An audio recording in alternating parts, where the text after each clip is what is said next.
भाषणामध्ये उपमुख्यमंत्री उद्धव ठाकरे असा उल्लेख केल्याची चूक आडम मास्तर यांच्या लक्षात आल्यानंतर त्यांनी तात्काळ चुकीची माफी मागून चूक सुधारली। रेनगर येथील 15,000 घरांच्या लोकार्पण कार्यक्रमासाठी पंतप्रधान नरेंद्र मोदी आज सोलापुरात आले होते।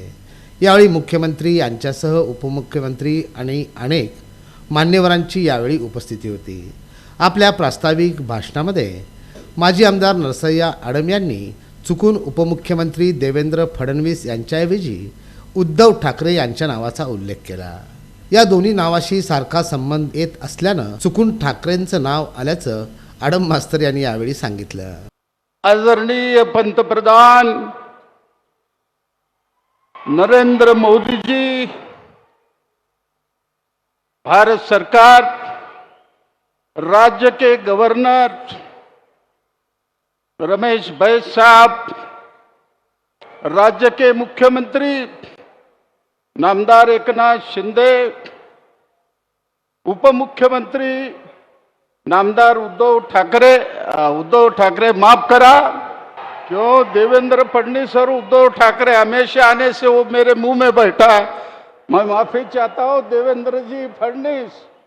याच वेळेस मुख्यमंत्री शिंदे हे नुकताच दावोस येथील झालेल्या वेगवेगळ्या करारामध्ये 3,53,000 कोटींचा करार करण्यात आल्याचं मुख्यमंत्र्यांनी सांगितलं।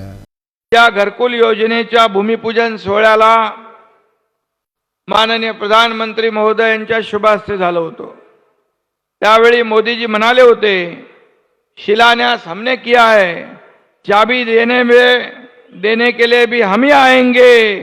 त्यानुसार आदरणीय मोदीजी आज आलेत। यालाच म्हणतात मोदी गॅरंटी। संत तुकाराम महाराजांनी म्हटलंय, बोले तैसा चाले त्याची वंदावी पाऊले।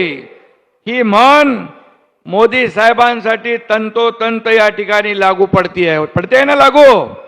या ठिकाणी वेगवेगळ्या देशातील नेते मंडळी उपस्थित होती। त्यांच्या मुखातूनही पंतप्रधान मोदीची गॅरंटीचा उल्लेख केला जात होता। त्यावेळी माझं मन भरून आल्याचं मुख्यमंत्री शिंदे यांनी सांगितलं। और एक ग्लोबल लीडर, एक विजनरी लीडर, एक डायनामिक लीडर, एक दिया हुआ शब्द पूरा करने वाला लीडर, ऐसे लोग वहां कहते थे। और इसलिए मैं इतना ही कहूंगा, महाराष्ट्र की भी आपकी वजह से शान बढ़ी है, विकास भी तेजी से हो रहा है। सबसे ज्यादा इंफ्रास्ट्रक्चर के प्रोजेक्ट आज महाराष्ट्र में चल रहे हैं।